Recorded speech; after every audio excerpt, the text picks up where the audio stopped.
Assalamualaikum warahmatullahi wabarakatuh. Perkenalkan, nama saya Putri Nadia Isnaini dengan NIM C1B021193. Saya dari Ruang 3 Manajemen.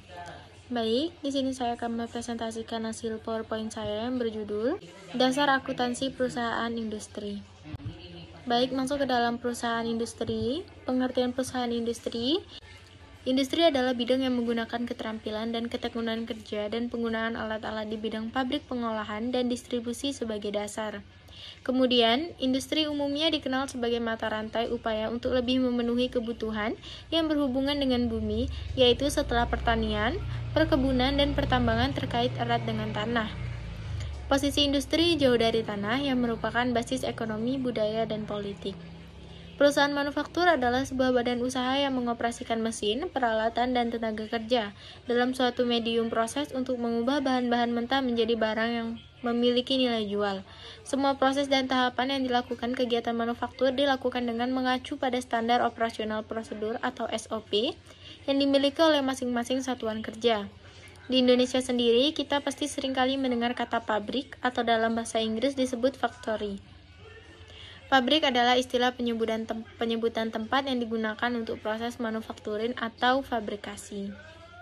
Masuk ke dalam yang kedua, yaitu rekening perusahaan industri. Rekening-rekening utama perusahaan manufaktur pada dasarnya tidak jauh berbeda dengan perusahaan jasa dan dagang, tapi ada rekening-rekening yang hanya digunakan dalam perusahaan manufaktur. Antara lain yang pertama yaitu rekening persediaan perusahaan manufaktur yang meliputi persediaan bahan baku, persediaan bahan pembantu, persediaan barang dalam pro, dan persediaan barang jadi. Yang kedua adalah rekening biaya produksi, yaitu biaya bahan baku seperti biaya angkut pembelian bahan baku. Yang kedua bahan tenaga kerja langsung, yaitu intensif atau upah langsung.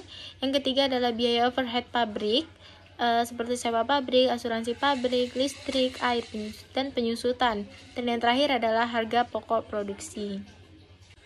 Baik, yang terakhir adalah siklus akuntansi perusahaan industri. Yang pertama itu adalah penerimaan dokumen transaksi. Nah, terdapat banyak jenis daripada dokumen transaksi yang diterima sebagai bukti terjadinya suatu transaksi antara penjual dan pembeli. Dokumen tersebut bisa berupa purchase requisition, purchase order atau PO, hingga nota invoice. Yang kedua ada penjurnalan. Setelah dokumen-dokumen diterima, informasi dari dokumen tersebut akan didokumentasikan ke dalam suatu jurnal akuntansi. Nah, kegiatan ini biasa dikenal dengan sebagai penjurnalan. Yang ketiga ada pemostingan ke dalam buku besar.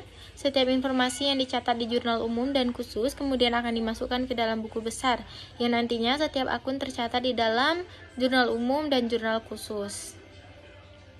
Selanjutnya ada neraca saldo. Setelah informasi pada buku besar dicatat secara lengkap, maka selanjutnya Anda akan membuat neraca saldo. Neraca saldo satunya berfungsi sebagai alat koreksi bagi seluruh pencatatan transaksi yang sudah dilakukan sampai ke tahap buku besar.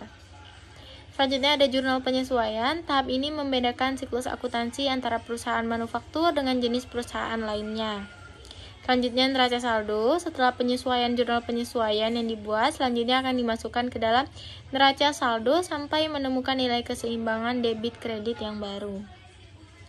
Selanjutnya adalah membuat laporan keuangan. Nah, setelah keseluruhan tahapan tadi dilewati, maka berikutnya adalah kita membuat laporan keuangan perusahaan manufaktur secara manual. Anda bisa memasukkan data-data neraca saldo dan buku besar ke dalam laporan posisi keuangan, laporan laba rugi, laporan perubahan modal, dan laporan arus kas.